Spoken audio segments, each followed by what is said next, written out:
Welcome to the Design Build Institute of America's Design Build Delivers podcast. I'm Kim Wright at DBIA's national headquarters.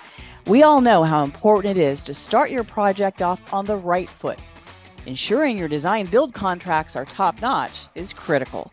That's why DBIA is excited to roll out updated 2022 contract documents today.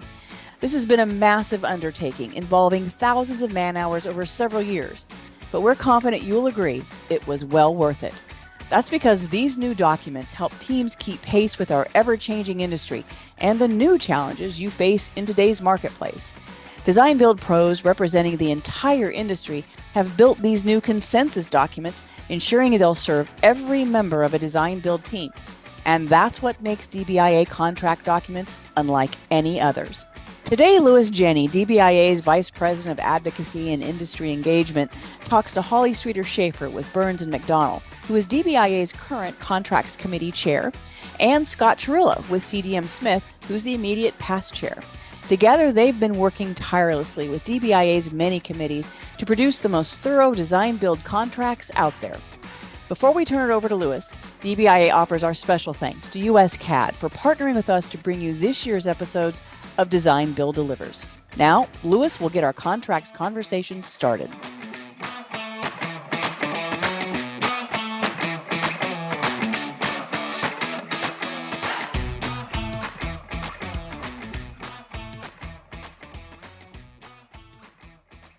Well, thanks so much to Holly and Scott for joining us today to talk about the exciting release of our DBI contracts we've been working on for a few years. Holly is our current chair of the contracts committee. Scott is the immediate past chair. And we, along with the rest of the committee, have been working on updating these. They've been working on updating these. I've been helping them. I serve as staff liaison. I'm the vice president of advocacy and industry engagement. And it's been an interesting and educational ride for me getting these online or getting these updated, because I'm not an attorney, as these two are, and I'm certainly not a contracts attorney, but I've learned a lot, and it's been actually kind of fun working on this stuff.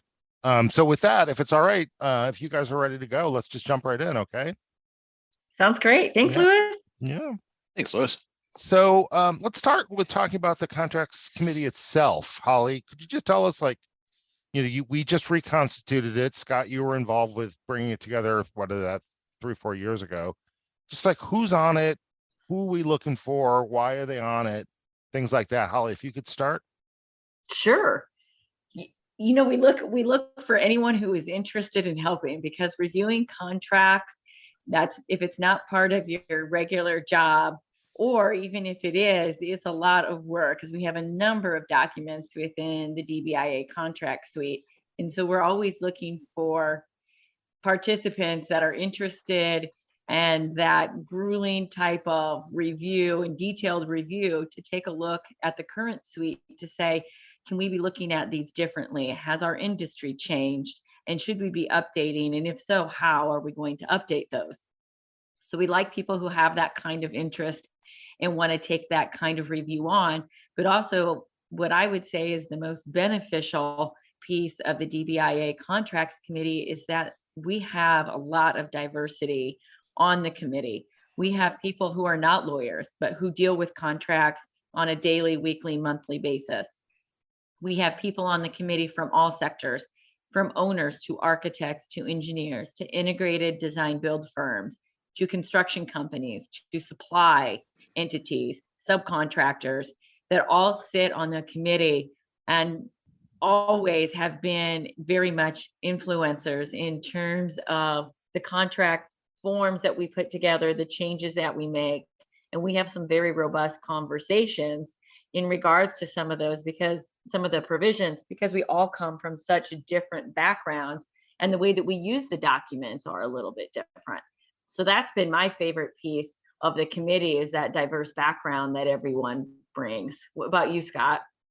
That's it, Holly. I mean, I think that the effort that we undertook to make sure that we had every sector of the industry represented on the committee, from owners to designers, both architects and engineers and contractors, to bring to bring true consensus to the development of the documents, so that they were balanced. All I'll say all three sides of the ball, to borrow that football analogy, were represented, and I think it results in what's truly an industry consensus document, coming out of the association, which is the Design Build Institute of America. And so no, that's great. I remember first seeing that when I was involved with the refresh for the 2010 documents. It's been a long time, but watching these titans of the industry going at it, and arguing points, and I was just absolutely amazed. And it was to witness that, and to come away with a true understanding and belief that these documents represented an industry consensus, and it's carried through to this day. Yeah, and it sort of makes me think of something too, if I may, because we just reconstituted the committee this year. And, following on what you said, Scott, it's like we have some new blood now on the committee too. Like we have some new folks that are bringing new perspectives and new ideas and new things. But we also have, for lack of a better word, the old hands who've been doing this for a while. And it's, just sort of observing it and helping facilitate it. It just makes for such interesting conversations to me. And especially with the best practices, because we have one of our committee members who's been on the contracts committee for a number of years, like Scott, but then she also participates in the best practices for DBIA and brings that knowledge to our group. So we get that benefit. So when we're teaching about best practices from a design build standpoint, we're bringing that into our contract. So there's been that nice sort of overlap because of the different committee members, which has been great. Absolutely. So, so moving on from that, Scott, so how would you say the DBI contracts are different from other form documents? Like, why should design builders and owners, and why should they be using these documents as opposed to the other ones? You sort of touched on that a minute ago, but you could.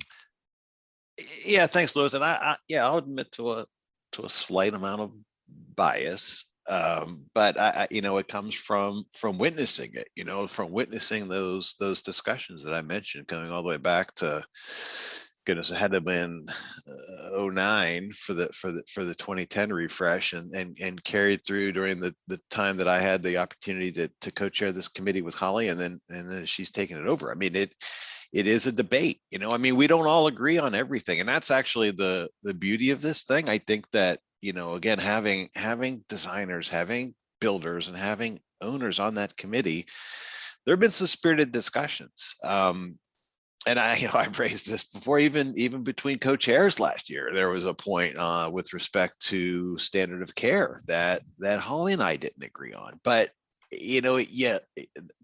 that's compromise, right? And that's how committees work. And I think that the product that ends up being published is reflective of that. And so I think that is what differentiates the documents, Louis. I mean, I know that there are other industry forms out there.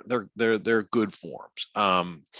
However, I don't believe that any other organization publishing a national set of industry forms can say what we can say in terms of the participation of at least with respect to the design build documents now, that how every side, how owners, how designers, and how builders were working together to create a document that represented the best practices and a fair and balanced approach to the industry like we do. And that's what our differentiator is right there.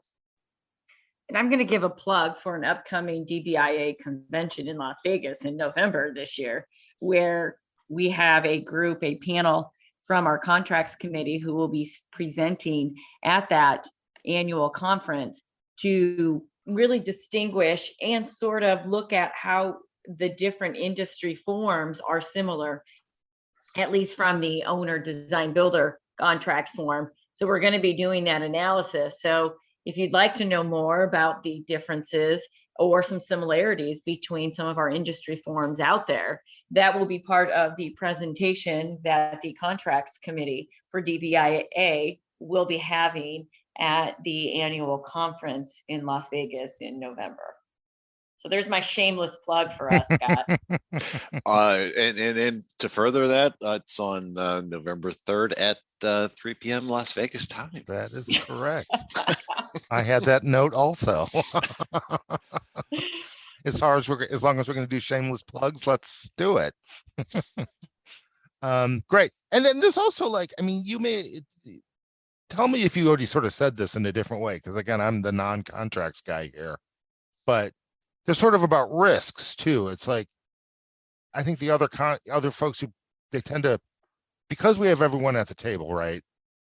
You're able to discuss and put the appropriate risks where they belong, or sort of where they make the most sense. Mhm. Or am I sort of just repeating what you all just said? No, you're exactly right, Louis. When we look at contracts in general, the idea is to transfer the risk, hopefully, to the party who is best able to manage that risk. And DBIA contract forms, in my very biased opinion, probably as well, like Scott said, do that very well. They look at the risk, and given the situation of that risk, likelihood of it happening, and consequences following therefrom, who is best able in terms of the contracting parties to manage that risk. Sometimes it's the owner, sometimes it's design builder. We look at it the same when we're looking at the architect engineering contract between the design builder and their design consultant, and all the subcontract forms as well. We're trying to allocate that risk in the best way possible. And I think that's likely where some of the more robust conversations and discussions we've had as a committee come up, because every industry participant is looking at risk maybe in a little bit different way. And we've seen some of those things come out with COVID-19. Now we have supply chain issues, labor shortage and labor supply issues in our industry, at least in the United States, but obviously it's affecting us worldwide. And we're seeing some of that come in terms of that risk allocation. And I would say, based on my use of the Design Build Institute of America documents, which are my go-tos for design build projects, I think the risk is still allocated very fairly, even in the situations that right now are very hard to control or really hard to foresee. Are you interested in sustainable design and construction practices but concerned about profitability? US CAD, a Zero company, helps forward-thinking ENR top-ranked AEC firms mitigate risk and drive profit through digitalization using Autodesk AEC technology. To learn more, contact uscad.com/DBIA for a free 30-minute consultation. That's uscad.com/DBIA.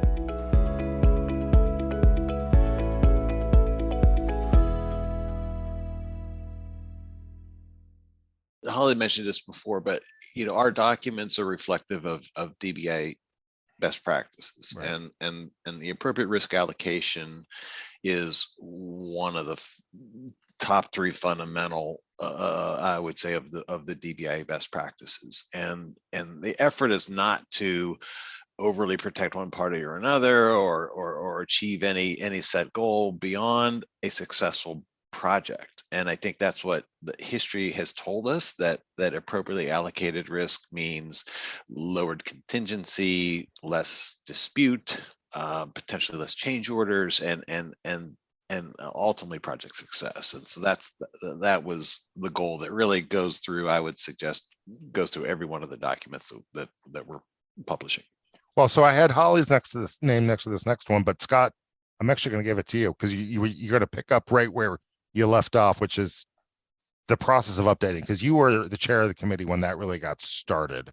And Holly was there, very much involved, so she'll know too. But just sort of the process that we went through a little bit. I mean, just dive in a little bit more about, starting with the 535 and why we did this and how we did this. No, and yeah, I mean, Holly as co-chair, she actually knows this very, very well. I mean, we started with the prime contract documents, right? I mean, and I believe even with the general conditions, which is probably the vessel that contains most of the administrative and risk appropriation and procedural elements of any design build project. You've got those general conditions and then two different agreements, if you will, that would then tie specifics of parties and price and scope and schedule that would then be assigned to the project. So the two documents together, the agreement, one of which was lump sum and the other cost plus subject to a GMP, those two agreements, one of those two would be selected and then the general conditions utilized with the agreement. So yeah, that's where we started, because from that prime agreement and those general conditions, every one of the other agreements in some way flows, right? Or it's connected to, because after that you've got the sub agreements, both trade and designer, and then the teaming agreement. Everything ultimately flows back to the general conditions in those agreements, and so that was the focus. That was the initial focus, followed quickly by work on the progressive documents. They had just been introduced mid-cycle, if you will, between the last refresh in 2010 and then the current refresh. So the progressive design build document got introduced there, and there were relatively minor changes just to make it consistent with the other documents, more from a procedural standpoint than anything else, than anything really material or substantive with respect to those documents. But so yeah, that's where we started. And then, I mean, the process involved assigning and getting volunteers to take it on, and we tried to put groups of 2 and 3 together on each of those documents. Those subcommittees, if you will, after having gone through, would then circulate comments to the committee, to the committee overall, and the discussion would begin, and we would just go through, accept, discuss, change, and a pretty arduous time-consuming process to go through every one of the suggested changes, and ultimately ended up with a document that got taken to the board of directors for approval and ready for publication. The only other thing I would add, and it is a very minor add, that at least this year, and I don't remember, Scott, that we did a lot of it in the last years, and probably because we were dealing with the core documents, but this year we've engaged a couple of the other committees within DBIA to take a look at some of our contract forms. And I think specifically it was the owner advisor agreement, the DBIA 501, if I remember correctly. And then I think we also have some comments. Is it on the 540 from our design advocates group as well? And Lewis, you might have to correct me on that. No, that's right. That's right. Yeah, no, Holly, that's actually I would suggest a major point, because you're right. I mean, there was an effort to make sure that the other committees took a look at the contract documents to make sure not only were they consistent with best practices and the primer documents that are published by the DBIA, but also with course materials that are being taught for a certification program, and other materials. So yes, there was an effort to make sure there was engagement by all standing committees. Yeah. We even reached out to, at least on the general conditions and some of those early ones, we reached out to some of the folks who were involved with the 2010 update who weren't involved with the committee anymore. Just sort of like, any thoughts on this? Any things on this? We got some interesting comments back, so it was good. So can we talk a little bit more specifically about what some of the specific changes are? And Holly, we had talked about some of these the other day that you thought were kind of key that people should know about, and sort of why we did them and things like that. Can you talk about that? Absolutely. I'll start with warranty. This was kind of like my baby. It's always been a concern for me across the board in every industry contract that's out there, whether you're talking about the Institute or the American Institute of Architects, the consensus docs, and DBIA as well. There really wasn't a warranty period. There's great definition associated with what we're warranting as a design builder, but there wasn't a warranty period. So the change that we made both to the agreement forms, so when I talk about the agreement forms, I'm referring to the DBIA 525, 530, 544, and then the 545. And then the general conditions is the 535 document. We made changes to both so that when the parties are negotiating from the owner design builder contract form, their contract, their agreement for the project, that they are looking at adding a warranty period that is then referenced back into the general conditions of the 535 where the warranty language sits. And now we have the two documents tied together in terms of the warranty period. And that to me was a very important change, and one that I don't see a lot in our industry forms, but something that I think is key in our industry, because most of our industry participants think about it as a 1-year warranty period, but it was never actually set forth in the contract documents. So now we have a place where the parties can input a warranty period into their contract forms. And to me, that was a big change. Another big change that came into the 535 and general conditions was the indemnity clause, where we separated out the general indemnity for the design builder into a professional services or a design warranty, and then sort of a construction warranty as well. So we've separated those out based on a lot of discussion that we had as a committee in regards to the indemnity obligations that a design consultant can take based on some of their lines of coverage that they can purchase, most specifically the professional liability policy, I think was a major driver and the reason why we separated out the general indemnity for the design builder into two separate indemnities, one for design and then one for the general construction. And Scott, what are your thoughts?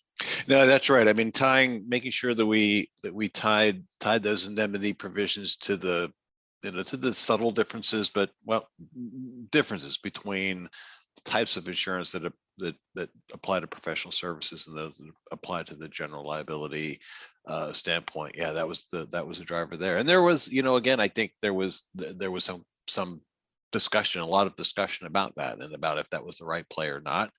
I'm satisfied and happy where the committee ended up on that. And I know another one that Holly, you and I had discussion on, but that was with respect to the design sub-agreement or the sub-agreement between design builder and designer. The elimination of a optional provision to provide for a heightened standard of care or specific performance requirements for a design, and the elimination of that option was to make that document consistent with DBIA best practices, which I guess up until that point had not been.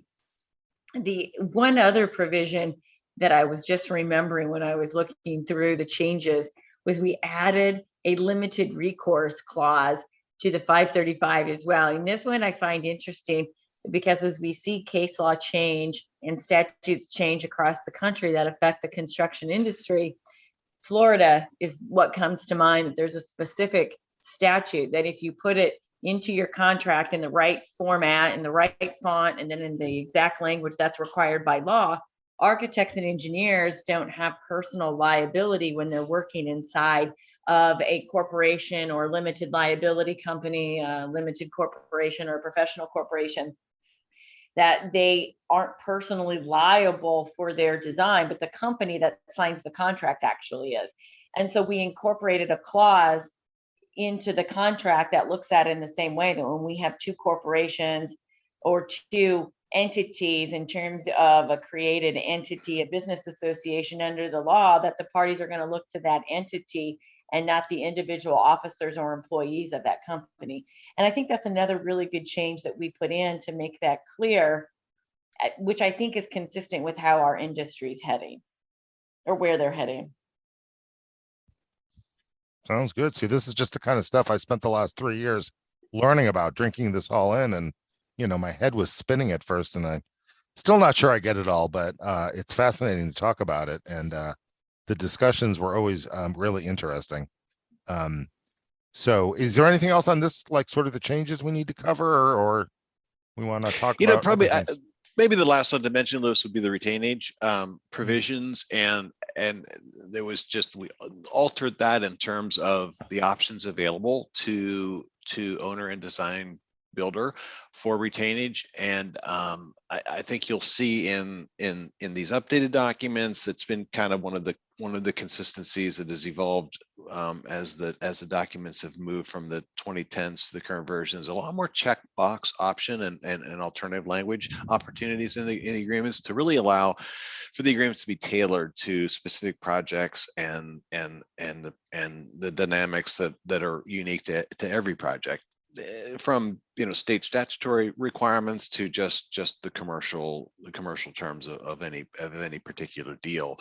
So they're highly customizable and consistent with the way that the DBIA issues those documents once purchased from the bookstore, can be edited and freely edited by the parties to make sure that they remain useful for any particular deal. Yeah, that's a big selling point. People are surprised sometimes, like, you're just giving us a Word document. Like, yeah, we're just giving you a Word document. All right. So why don't we finish up, Holly? Like, we sort of got the core documents, on their way and updated. We're the core documents are out there. We're wrapping up some loose ends, but we got some new things coming on that the committee's engaged with now. Holly, would you mind talking about those for a minute or two? Absolutely. We do have some additional documents that we are working on.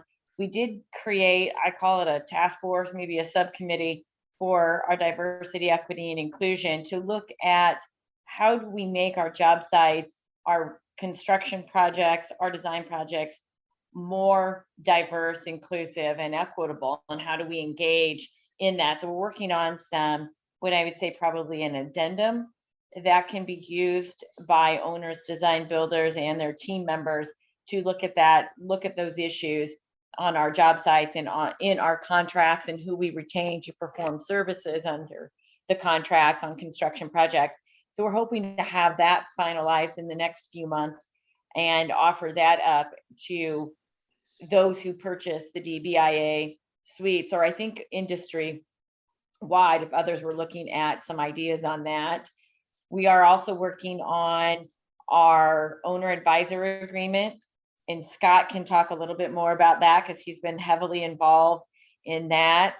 We are looking at updating our teaming agreement, our joint venture agreement, BIM, sustainability, and insurance exhibits as well. And those were all currently in the works and hoping to have something to our committee members to review, and then outside of DBI, of the contracts committee, looking at it from getting input from other committees within DBIA and a number of those new documents as well. Yeah, Holly, you mentioned that the owner advisor agreement, the 501, that was a document that for whatever reason just did not keep up with the evolution of the rest of the DBIA forms. And so a big effort was made in conjunction with the owner advisor committee to restructure that agreement so that it's familiar and that it shares a commonality with the other professional sub agreements. So there was some restructuring. There was some material terms and conditions that had to be changed for consistency standpoint. And then making the agreement, like we spoke about before with the checkbox options, allowing the document to be utilized in different types of owner advisor situations, be that vertical construction, civil construction, or importantly, between a situation like a fixed price design build procurement versus a progressive, and where the scope of the owner advisor services would be potentially different, or at least the timing and the scheduling of those services will be different. So the effort is there and underway right now through those checkbox options to make that document again familiar to with the rest of the family of DBIA docs, and also usable by the parties for project specifics. Yeah, sounds good. So anything else we want to mention? I mean, another commercial for the session in Vegas, or anything else we should touch on? Louis, I think you should absolutely plug it for us. Tell us what, when, where, why, and how. Thursday, November 3rd, You're going to be doing this great comparison among all these things. You're going to be talking about the new documents that are out there, and it's going to be very educational for everyone involved. Again, Thursday, November 3rd, 3 to 4:15. And with that, I'll just say thank you guys very much. Well, could one more thing? Yeah.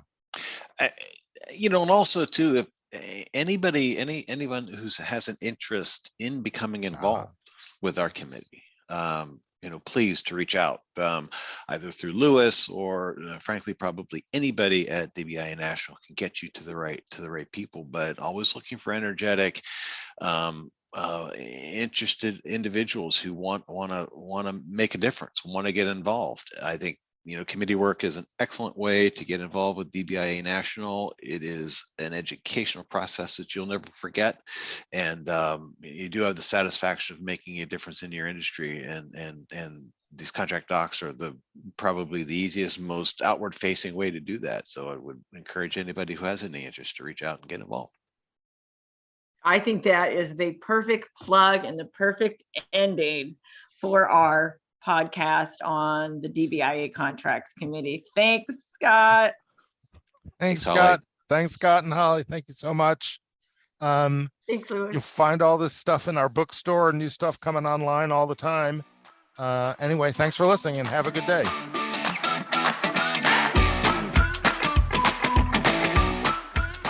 Thanks to Lewis, Holly, and Scott for filling us in on DBIA's exciting new contract documents release. You can find all of DBIA's contracts in the bookstore at store.dbia.org. Did you know DBIA members pay half price on their contract purchases? So now's the perfect time to join DBIA to capitalize on these huge savings when buying our new suite of design build contract documents. If you're interested in learning even more about DBIA's new contracts, plan to join us for a detailed panel discussion at November's Design Build Conference and Expo, November 2nd through 4th in Las Vegas. Get the details at dbia.org/conferences. And again, thank you to USCAD for their support of Design Build Delivers. Find out more at uscad.com/DBIA.